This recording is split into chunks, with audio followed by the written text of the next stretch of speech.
Order. Questions to the Prime Minister. Mr. David Evernett. Question number one, Mr. Speaker. Thank you, Mr. Speaker. I'm sure the whole House will wish to join me in paying tribute to those soldiers who've been killed in Afghanistan in the last few weeks. They were Sergeant Andrew Jones of the Royal Engineers, Trooper Andrew Howarth of the Queen's Royal Lancers, who died on the 18th of September, Corporal Matthew Thomas from the Royal Electrical and Mechanical Engineers, who died on the 25th of September, Rifleman Suraj Gurung from the 1st Battalion, the Royal Gurkha Rifles, who died on the 2nd of October, and Sergeant Peter Rayner from the 2nd Battalion, the Duke of Lancaster's Regiment, who died on the 8th of October. They were incredibly courageous and selfless individuals who gave their lives in the service of our country and for the safety of the British people, and we should send our deepest condolences to their families and to their loved ones. In the week since the House met, UK forces have completed the latest stage of restructuring in Helmand Province. There are now over 8,000 UK troops there and 20,000 American troops. We are now protecting 1/3 of the Helmand population, and in my view that is the right proportion.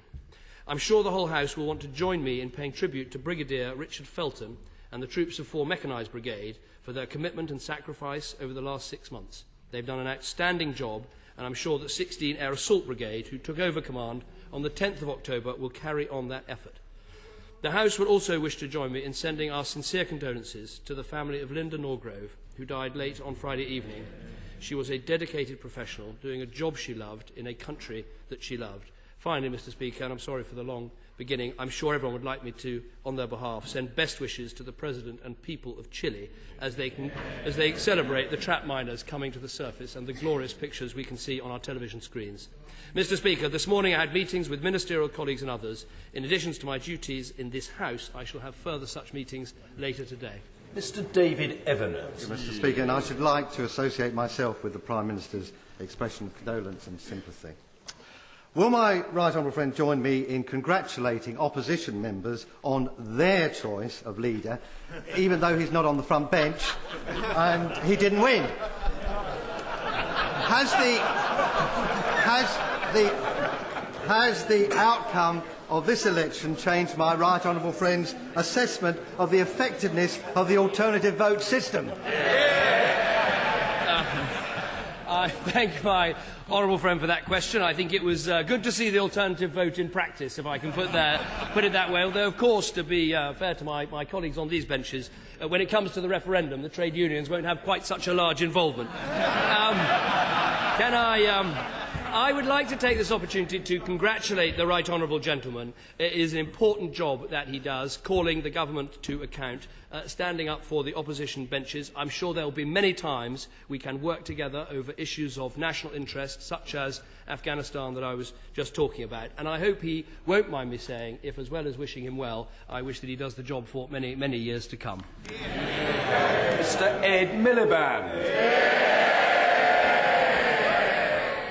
Can I start by thanking the Prime Minister for his kind words just then and the kind words he gave to me when I was elected leader of the Labour Party. As he said, there will be issues that we can work constructively on, including on Afghanistan. And can I start by joining him in paying tribute to our troops who have died in Afghanistan?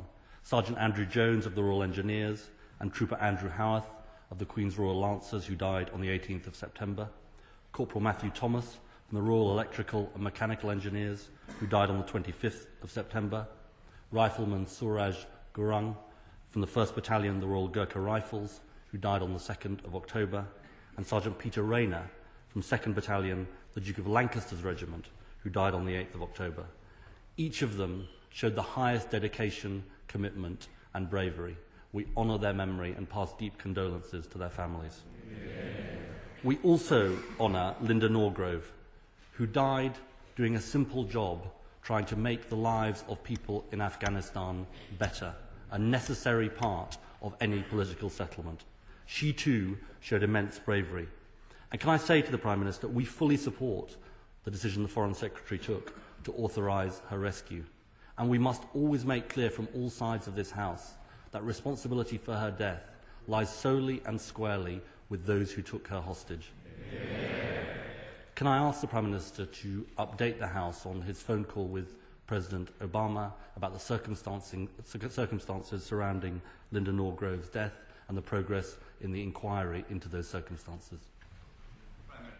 Well, I'm grateful for what the right honourable gentleman says and the way that he says it, both about our troops and about the tragic case of Linda Norgrove. As he knows, I spoke to President Obama to really stress the point that we think it is extremely important. This is a joint US and UK investigation. I don't think there are any further details I can give about what happened that night. The picture still is unclear, but it was right, I think, to correct the early information that most likely was wrong about how Linda died. This investigation is now underway. When there is new information to bring to the House, we will bring it to the House. I think most important of all, though, is to keep the family informed at every stage. I'll be meeting General Petraeus tomorrow to discuss this further, and I particularly want to echo what the right honourable gentleman says about the responsibility for this. It is an impossibly difficult decision to make about whether to launch a raid and try to free a hostage, and in the end we must all be clear the responsibility for Linda's death lies with those cowardly, ruthless people who took her hostage in the first place. Ed Miliband. Can I thank the Prime Minister for that answer and for undertaking to keep the House informed, and he has our full support on the issue. Can I turn to the issue of benefits and say to him that we will work with him on his reforms to disability living allowance and reforms to sickness benefits, because they are important reforms and they need to be done. On child benefit, though, I think his own benches and the country at large do have concerns. Can I ask him, first of all, how many families where one parent stays at home will be affected by the changes that he's proposed to child benefit? Well, in terms of the number of families who will be affected, I mean, higher rate tax is paid by 15% of taxpayers. And the decision that we have taken is to say that child benefit shouldn't be received by families where there is a higher rate taxpayer. Now, I accept this is a difficult choice, but the fact is, well, I've answered the question, how many? The answer is 15% of taxpayers are higher rate taxpayers. No. This is a difficult choice because as we deal with the deficit, we do have to ask better off people to bear their share of the burden. The fact is that today we spend £1 billion giving money through child benefit to relatively better off homes. We think that has to change, and I have to ask him why he thinks that's not the case. Mr. Speaker, I may be new to this game, but I think I asked the questions and he should answer them.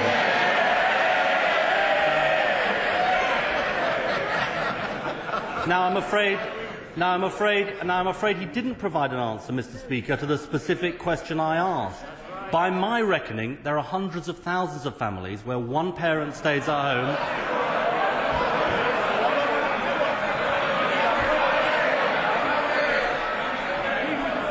There are hundreds of thousands of families, and the question they're asking, Mr. Speaker, is this: why should a family on £45,000, where one person stays at home, lose their child benefit, £1,000, £2,000, £3,000 a year, but a family on £80,000, where both partners in the couple are working, should keep their child benefit?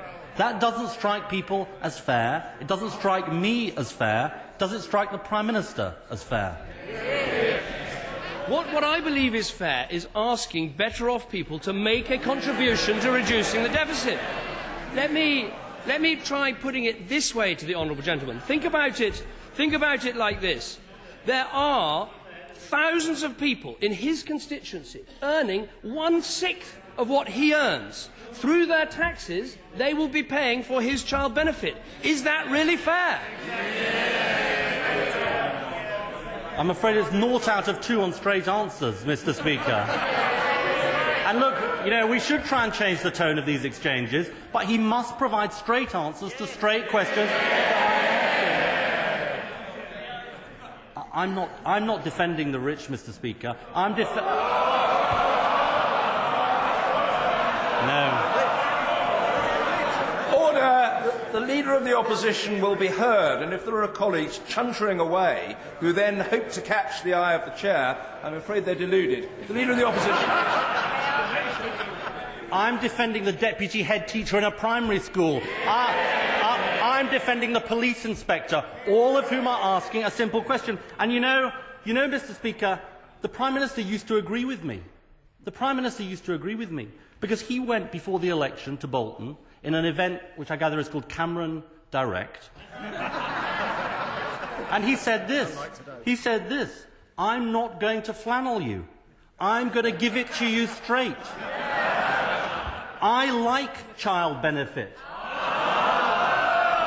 I wouldn't change child benefit. I wouldn't means test it. I don't think that's a good idea. I agree with the Prime Minister. Why doesn't he?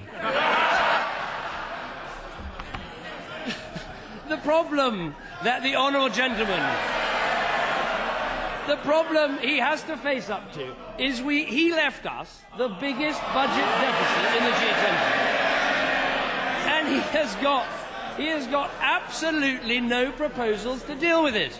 He opposes our changes on housing benefit, yes? Yes? You oppose those? Yeah? He opposes our changes on a benefit cap. Order, I apologise for it. Just as the Leader of the Opposition must be heard, so must the Prime Minister be heard. The Prime Minister.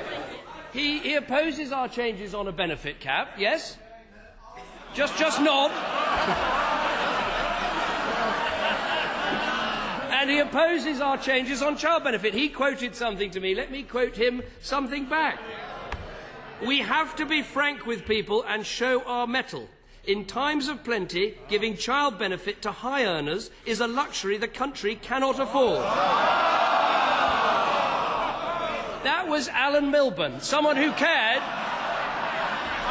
Yeah. Oh, gone. He's gone. I love this. All the Labour politicians who used to win elections have been thrown out the window. The honourable gentleman's got to face up to the truth. We've got a big budget deficit. You have to ask better-off people to make their contribution. We say higher earners shouldn't get child benefit. Their child benefit is being paid for by some of the poorest people in our country, and it's about time you protected them. EdMiliband. I really want the Prime Minister to face up to the scale of the changes he is proposing. And I do say to honourable and right honourable members opposite, they should face up to the scale of the loss. Take a family on $33,000 after tax. If they've got 3 kids, they'll be losing £2,500 as a result of these changes. That is the equivalent of 6p on the basic rate of income tax. That is an enormous loss that the Prime Minister is inflicting on a particular group in the population. And if he wants to take people with him on deficit reduction, he's got to show that his changes are fair and reasonable. I come back to this point. I don't believe his changes are fair and reasonable. Does he? Well, I don't think it's fair for the poorest constituents in his constituency to contribute to his child benefit. That is what he's asking them to do. Let me remind him of something else he said. Let me remind him of this. This was something he said in July this year. Whoever is the Labour leader will, by the time of the spending review, have to show they have an alternative plan. Where is the alternative plan? This was a speech he made to an organisation called Left Foot Forward. Could I suggest he puts both of his left feet forward and tell us what the plan is? The truth is, as the whole country will have heard, isn't it? Order. People should stop shouting. The public hate it. It's bad for politics. It shouldn't happen. The Leader of the Opposition. The truth is, Mr. Speaker, that the Prime Minister has no defence of this policy. He cannot explain to families up and down the country why they're going to sustain this loss. And let's be honest, the Chancellor sits there. This policy has been a shambles from day one.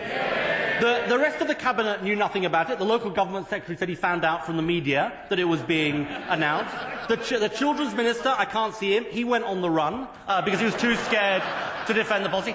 I bet the Prime Minister wishes the BBC blackout had gone ahead. It was such a shambles, his conference. On child benefit, Mr. Speaker, isn't it time the Prime Minister had the grown-up sense to admit this? He's got it wrong. He's made the wrong decision. He should tell middle-income families up and down Britain he'll think again. The Right Honourable Gentleman has suddenly discovered middle-income families. We're now hearing about the squeezed middle. Who is it who squeezed the middle? Who is it who doubled the council tax? Who put up tax 122 times? Who taxed the pensions, the petrol, the marriages, the mortgages? And suddenly, having done all this to middle-income earners, they want to stand up for middle-income earners. It is a completely transparent political strategy to cover up the inconvenient truth that he was put where he was by the trade union movement. It is just short-term tactics and political positioning. It's not red, it's brown.